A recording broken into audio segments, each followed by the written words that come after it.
Welcome, mortals, to the Countess and Kristoff Variety Channel. Thank you for tuning in today. Make sure you watch all the way till the end to catch all the fun. Today we are going to be making a video in preparation for our big tropical gothic patio makeover. I'm very excited to do this project today. Today we're going to be dyeing. Dying? Who's dying? Nobody's dying. We are dyeing fabric. But, I know. I'm sorry, Kristoff. So we are going to be dyeing this polyester synthetic fabric with ripped synthetic dye today. And the color we're going to be using... Blood red? No, Kristoff, it's not blood red. It's going to be racing red. Close enough. Still red. Still red. How many corpses in terms of difficulty is this, Countess? I'd say this is about 3 corpses difficulty. 3 corpses? 3 corpses. 3 corpses, she said. 3. Halfway in the middle. Not too hard, not too easy. It's only hard because you really do need a really big pot in order to boil enough fabric. I personally don't have a big enough pot to do all 3 gallons, so I'm actually going to break it down and I'm going to do 1 curtain at a time. This will make them possibly not match exactly, but I'm going to try really hard. That's why I have 2 bottles of dye, 1 for each batch. Well, blood spatter is not really all it's the same, so it kind of works. That's very true. So first, this is why she keeps me around. Yeah. So first thing we need to do is we need to wash our fabric because we want to take off any of the manufacturing sprays or fixatives that they put on them. Otherwise, our dye is not going to take. So we're just going to wash these in our washing machine with mild detergent, no fabric softener. You don't want to put any fabric softener on there because that will prevent the dye from saturating and you won't get a nice even project. So we're going to go ahead and wash these and then we'll be right back. Okay, so we've got these out of the washer now. We have not put them in the dryer because we need them to be damp so that when we go to do our ombre dye, it'll be nice and wet. Countess, what is ombre?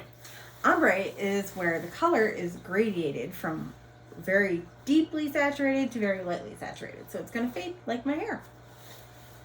So first thing we need to do is we need to figure out where we want our ombre. Do we want the color on the bottom or on the top? I think we've decided we want it on the bottom. Agreed.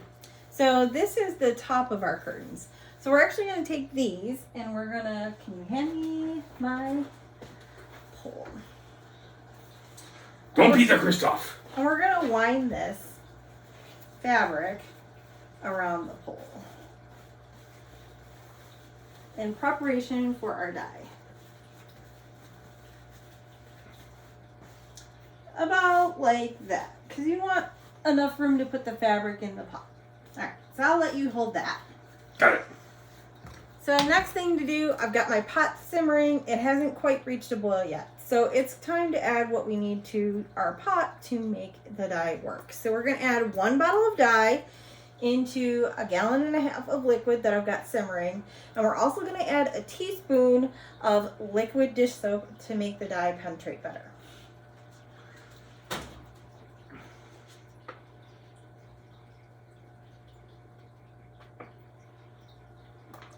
Stir that around in there.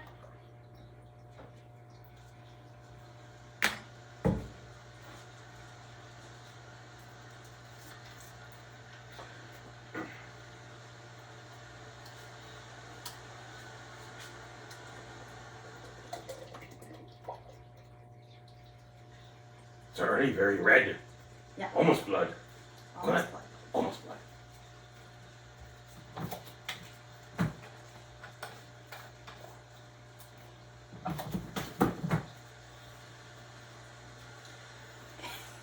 Okay, so... Quick tip, don't cold cock the Countess with the pole.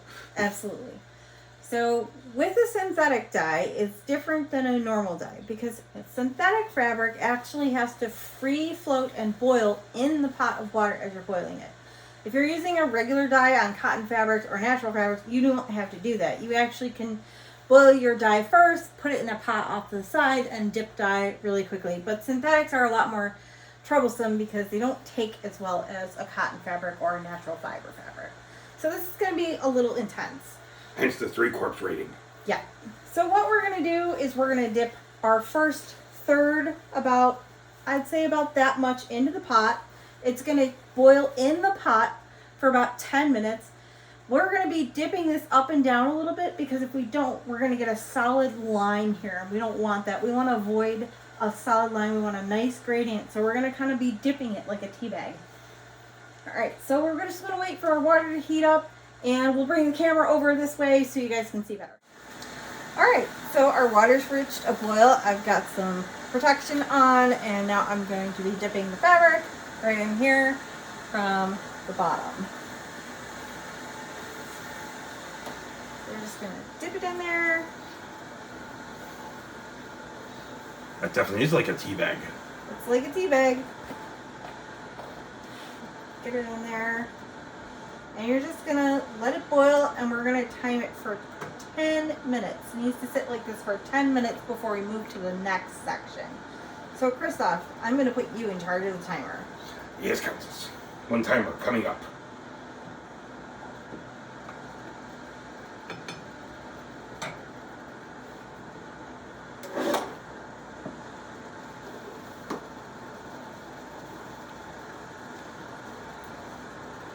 I think this is going to be a really pretty color.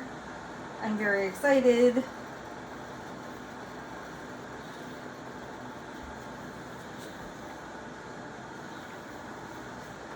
is probably going to get really hot as you're working with it. That's why the gloves are really important to protect your hands from dye, but also from the heat a little bit.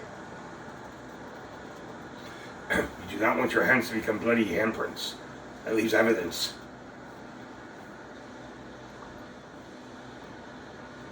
You want to use your spoon to mix it around a little bit just to make sure the fabric is free flowing.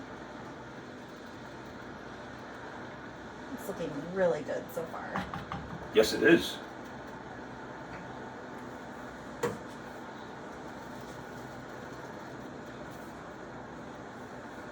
So now that I've added the fabric, you can tell that the boil's slowed down a little bit. It's got to go back up to temperature. You just got to kind of be patient and just kind of wait on that. You don't want to rush the process because you want your dye to take evenly and be saturated really well.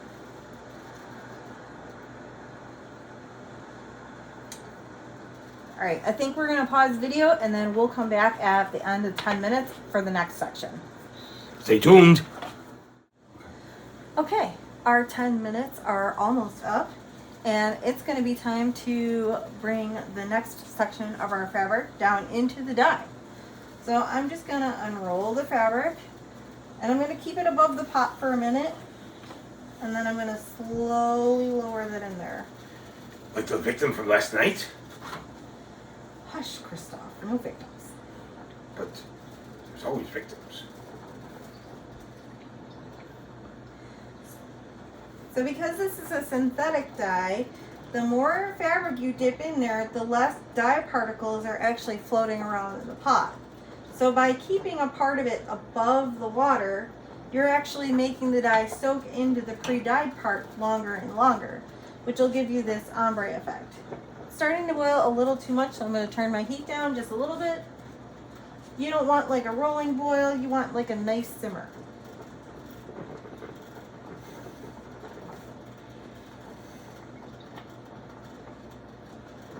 I think I'm going to unroll a little bit more. Ooh.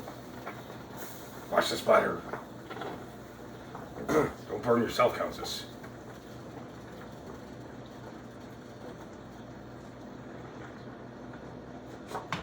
Alright, so we're going to let that go for another 10 minutes, and we'll see you back after that. Alright, so I'm at the last step. I'm actually going to do a quick dunk here. So I'm just going to lower this in here really quick. A little bit. I'm going to bring it up. And then I'm going to take my spray bottle, which is just full of regular water, and I'm going to give it a spritz. Top of my fabric is dried out at this time, so I just want to make sure I get a really, really light gradation up to the top. So I want to make sure it's really saturated so that I get the lightest color possible, so it looks like it fades down to nothing. I'm going to dunk one more time, really quick. Bring it up and spray again.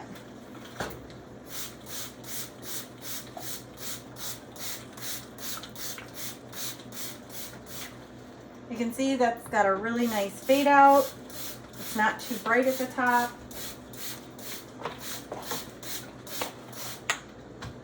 All right, so now I can take my fabric over to the sink and we're gonna give it a good rinse.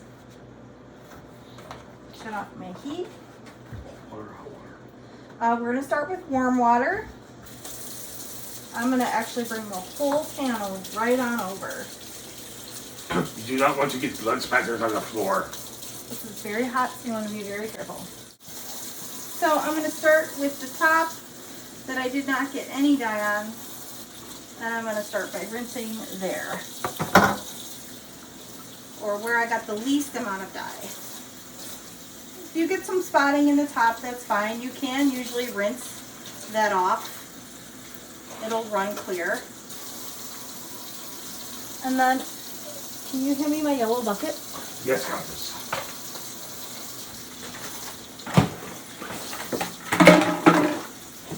One yellow bucket. I'm going to set this yellow bucket up on the side so that I can put my rinsed fabric part into it so it doesn't mix with the dyed part, because I want to keep that part white. And then I'm just going to bring the rest out of the dye pot and into the sink. You can use your sprayer. You just want to get all that color out of there. Ooh, this is gonna look nice. Everything you do looks nice, Countess, including the Countess. So a couple unexpected things happened. This fabric had some silver embossing on it. That silver embossing turned blood red, coincidentally enough. But I still think it's really cool. Or uncoincidentally. Alright, so I'm just going to continue rinsing until all the dye comes out.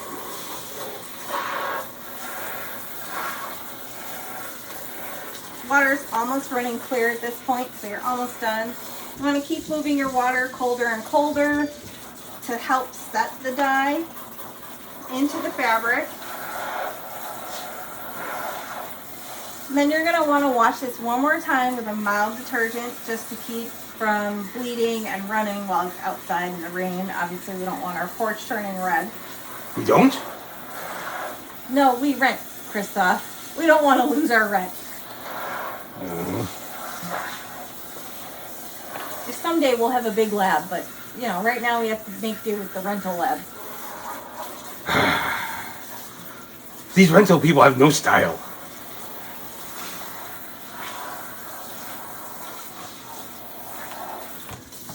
Alright, so that's rinsed all clear. I'm actually just going to hang this out to dry for a while before I stick it in my machine while I dye my other one.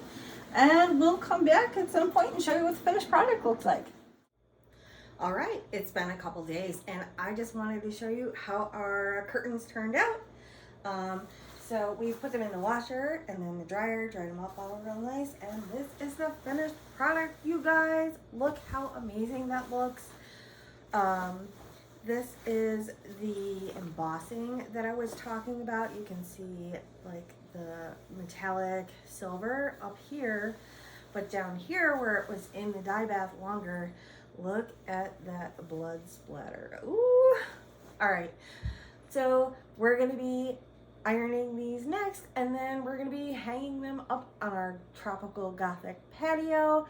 So make sure you watch the next video so that you can join us and see what these look like all hung up. Oh my gosh, I cannot wait for my patio to be done. Let me tell you, it has been too long and the weather is so bad. Western New York does not do spring, let me tell you. All right, so as always, make sure you like this video. Leave a comment below if you'd like to see future projects. And don't forget to subscribe so you never miss an episode for all the fun that we have going on here in the lab. Thank you again, and we hope to see you next time. Bye. Have a good day.